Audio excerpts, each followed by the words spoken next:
qui est l'archange Michael et pourquoi l'archange Michael a une grande importance dans la tradition de la lumière.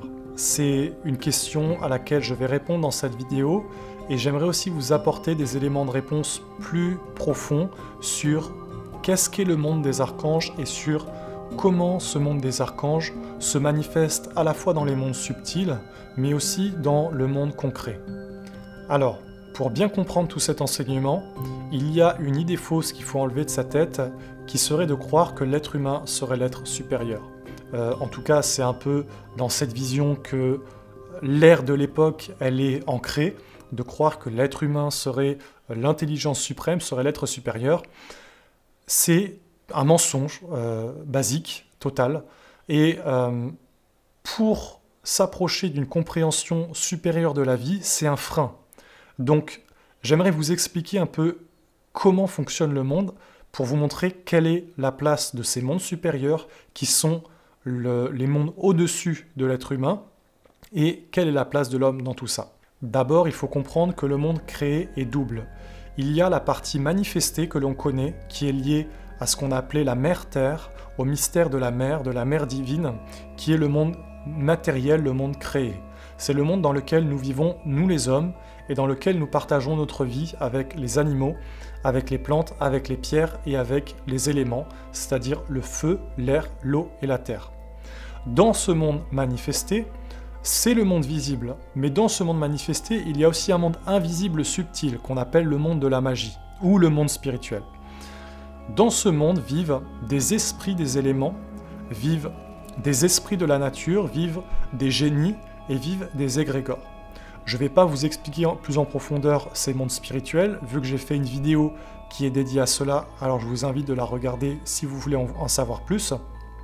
C'est juste pour que vous puissiez comprendre le monde de la création dans lequel nous les êtres humains nous vivons. Nous vivons avec ce monde et nous avons accès donc aux autres règnes de la création, qu'ils soient visibles ou invisibles, sauf que les mondes subtils, nous ne les voyons pas, tout simplement parce que nous n'avons plus les yeux et plus les organes de perception pour les percevoir et les reconnaître. Ensuite, l'autre partie de la création est ce qu'on a appelé le Père, le royaume de Dieu, le royaume du Père, le Père céleste. C'est le monde divin, c'est-à-dire le monde des anges, le monde des archanges et le monde des dieux. Ce monde-là est totalement un autre monde. C'est un monde auquel l'homme ordinaire n'a pas accès. Nous les humains, nous vivons séparés de ce monde-là, nous ne vivons pas avec les anges, nous ne vivons pas avec les archanges ni les dieux. Pourquoi ? Parce que nous avons chuté et nous avons perdu le lien qui nous unit à ces mondes-là. Donc il est important de comprendre que nous les hommes, nous ne sommes pas les êtres supérieurs et nous vivons surtout à la frontière de ces deux mondes. Nous avons donc un rôle et une place particulière.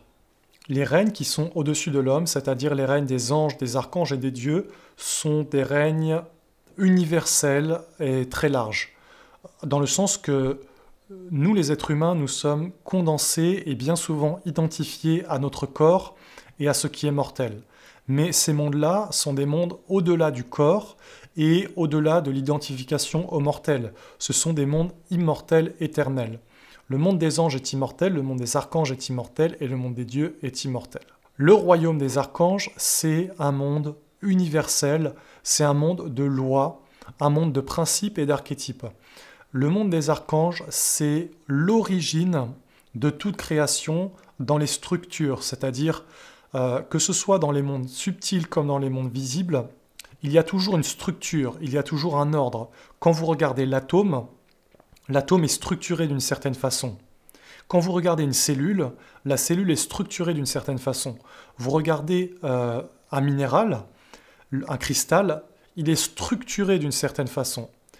Il y a ces lois dans le monde physique qui régissent tout le monde physique, que l'on voit à travers le corps, que l'on voit à travers la nature, avec le soleil. Par exemple, la combustion qui émane la lumière, la chaleur, la vie, tout ça, ce sont des lois. Ce sont des lois, mais l'origine de ces lois, elle est divine, elle est spirituelle, et ce sont des mondes universels qu'on appelle les archanges. L'archange Michael est donc un des archanges qui vit dans ce royaume, dans ce monde, et de même qu'il y a des milliers d'êtres humains, et des millions même d'êtres humains, il y a une multitude d'archanges, il y a une multitude de lois, il y a une multitude de structures et d'intelligences, mais certains archanges ont une affinité particulière avec la terre et avec la création, notamment les 4 archanges de la création, l'archange Michael, l'archange Raphaël, l'archange Gabriel et l'archange Uriel. Ces 4 archanges ont une affinité particulière parce qu'ils sont liés aux éléments et qu'ils manifestent la vie jusque dans le concret. L'archange Michael, il est lié à l'élément du feu. Et si on veut le décrire au plus proche, qu'est-ce qu'est l'archange Michael? On pourrait dire qu'il est la vie. L'archange Michael est tout ce qui est vivant. Il est la vie dans les pensées. Il est la vie dans les sentiments. Il est la vie jusque dans le physique. Il est ce qui fait pousser toutes les plantes. Il est le feu, c'est-à-dire qu'il est le soleil, il est les étoiles, il est les galaxies. Mais tout cela, c'est des manifestations. C'est pas vraiment lui, c'est-à-dire que c'est lui dans le monde physique. C'est comme nous les êtres humains, notre corps. Notre corps n'est pas réellement notre corps à nous. C'est juste une manifestation, une condensation de notre âme que nous avons pendant un temps donné. Mais nous, notre âme, elle est éternelle. De même que l'âme de l'archange Michael et son être, il est éternel. Le soleil, les étoiles ne sont pas forcément éternelles, mais c'est une manifestation de ce monde, de ce royaume de la vie, de ce royaume de la lumière. Parce que si on regarde le soleil, les étoiles et tout cet ordre parfait de l'univers, c'est ce qui permet la vie. Et la vie, c'est ce qui permet que nous sommes ici, en train de se parler, c'est ce qui fait que vous êtes en train de regarder cette vidéo, c'est ce qui fait que vous cherchez de la sagesse, de l'enseignement. La vie, c'est tout ça. Lui, l'archange Michael, il est la vie dans son principe divin. Et son antithèse, c'est ce qui conduit vers la mort, c'est-à-dire vers la destruction, vers l'extinction, vers le néant. On pourrait dire que c'est l'énergie de la guerre et de la destruction. C'est l'antithèse de l'archange Michael. La guerre, c'est la mort manifestée, la destruction, c'est la mort manifestée, alors que la vie, c'est le monde de la construction, le monde de l'expansion, le monde de l'amour, le monde de la paix, le monde de la joie, le monde de l'intelligence et de la perfection. Une des grandes erreurs qui a été faite par les anciennes religions, c'est d'amener les règnes supérieurs des anges et des archanges dans une abstraction. En réalité, ces règnes supérieurs ne sont pas du tout des abstractions, ils sont la réalité la plus concrète de notre vie.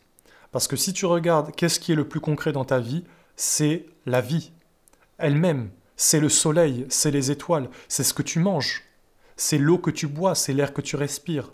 Mais tout cela, c'est la manifestation des archanges et des anges. Dans l'air, il y a un ange, dans le feu, il y a un ange, dans le feu, il y a un archange, c'est l'archange Michael.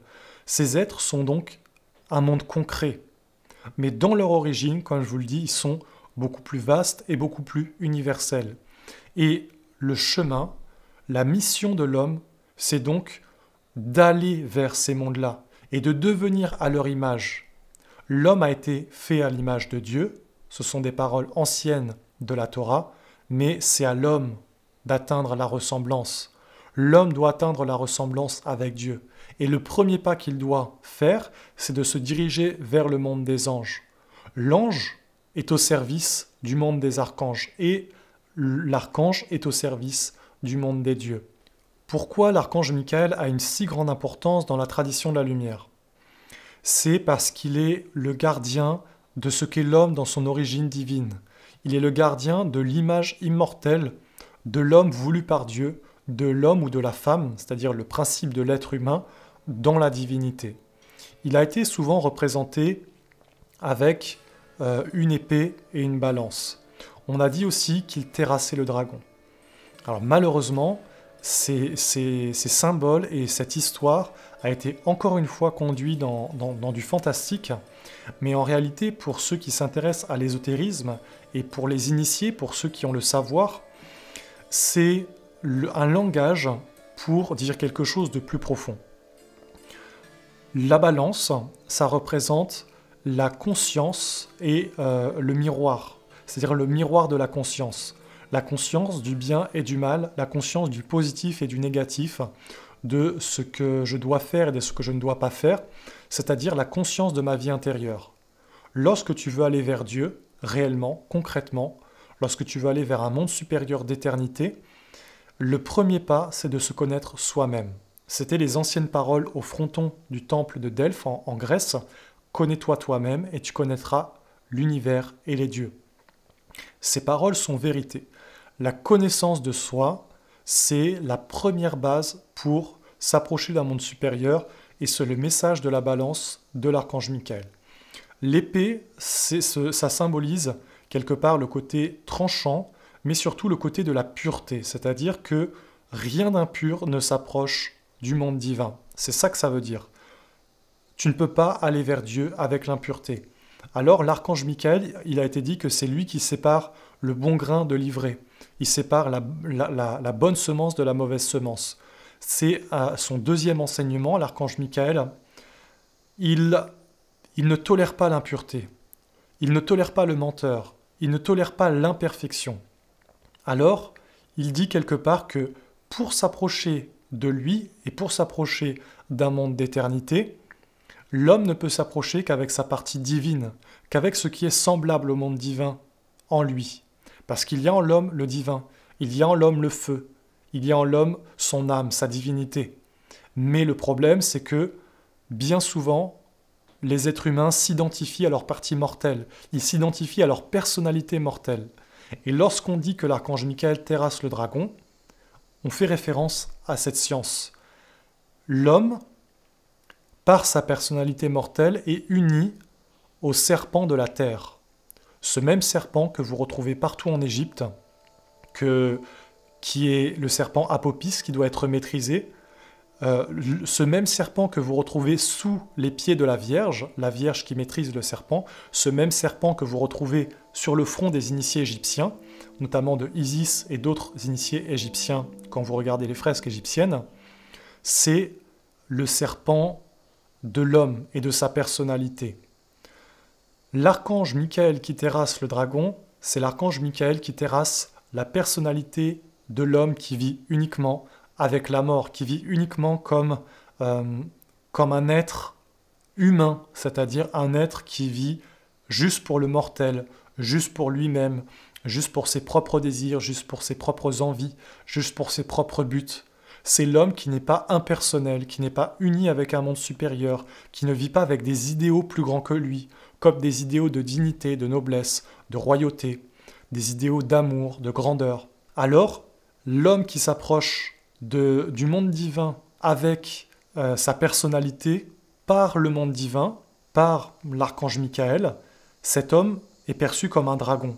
Et l'archange Michael le terrasse dans le sens, il ne peut pas entrer. Et même l'homme qui voudrait s'approcher du monde divin sans être bien préparé, sans avoir purifié sa personnalité mortelle, serait détruit. Et c'est d'ailleurs arrivé à beaucoup d'initiés de chuter dans leurs initiations tout simplement parce qu'ils n'étaient pas assez purs. Lui, l'archange Michael, il est le feu de la paix, il est la grande pureté, il est le grand amour de Dieu, mais il est très strict dans le sens qu'il ne tolère pas ce qui n'est pas en accord avec Dieu. C'est vraiment le feu. Quand vous regardez le feu dans sa manifestation physique, le feu conduit tout vers la lumière, il transforme tout en lumière. Il ne tolère pas l'impureté. Si vous regardez l'air, l'eau et la terre, elles n'ont pas du tout la même action. Le feu, lui, il est celui qui transmute, celui qui transforme. Il va transformer le morceau de bois en lumière, en chaleur et en vie. L'archange Michael est à cette image. Il est celui qui sublime, qui transforme, qui transmute. Et pour s'approcher de l'archange Michael, il faut précédemment avoir été formé dans une tradition. Il faut avoir acquis les bases avec les autres éléments, c'est-à-dire avec la terre, l'eau et l'air, qui sont les archanges Uriel, Gabriel et Raphaël, avant de pouvoir devenir un serviteur de ce monde-là, c'est-à-dire un serviteur du feu et de l'amour de Dieu. Comment le règne des archanges se manifeste d'une façon tangible dans notre monde, à la fois dans le physique et à la fois dans le subtil.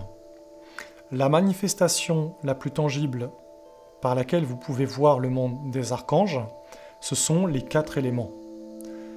Quand tu regardes la terre, tu vois l'archange Uriel. Quand tu regardes l'eau, tu vois le corps de l'archange Gabriel. Quand tu regardes l'air et l'univers, c'est-à-dire l'infini, tu vois le corps de l'archange Raphaël. Et quand tu regardes le feu, le soleil notamment, tu vois le corps de l'archange Michael. C'est pour ça que des grands sages et des grandes traditions honoraient le soleil, faisaient un culte au soleil. Quand l'Égypte faisait un culte au soleil, quand Zoroastre honorait le soleil, quand les Mayas, les Incas faisaient un culte au soleil, quand des anciennes traditions honoraient et célébraient le soleil, ou même comme des maîtres plus récents comme Peter Denov ou Omraam Mikhaël Aïvanhov honoraient le soleil, ils honoraient l'archange Michael. D'ailleurs, plusieurs maîtres récents de notre siècle ont célébré cet archange aussi. Je pense notamment à Rudolf Steiner, à Omraam Mikhaël Aïvanhov et, dans la nation essénienne, à Olivier Manitara, qui a conduit ce savoir même à un degré supérieur parce que ce sont les 4 archanges qui sont célébrés. D'ailleurs, au mois de septembre, lors de l'équinoxe d'automne, le feu de l'archange Michael est allumé par les Esséniens dans le monde entier et l'archange Michael est honoré et célébré.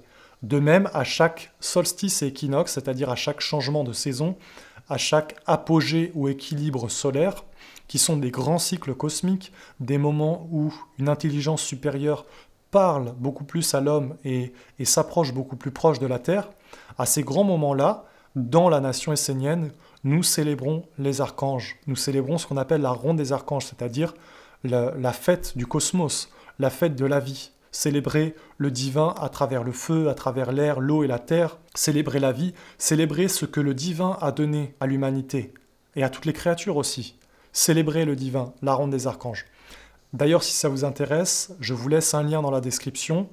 Tous les 3 mois, nous célébrons les archanges et vous trouverez notamment sur le site de la Bible essénienne des informations si ça vous intéresse d'y participer, car ces célébrations sont non seulement des portes pour entrer dans la nation essénienne, mais des portes pour découvrir surtout un autre monde, pour s'approcher du divin.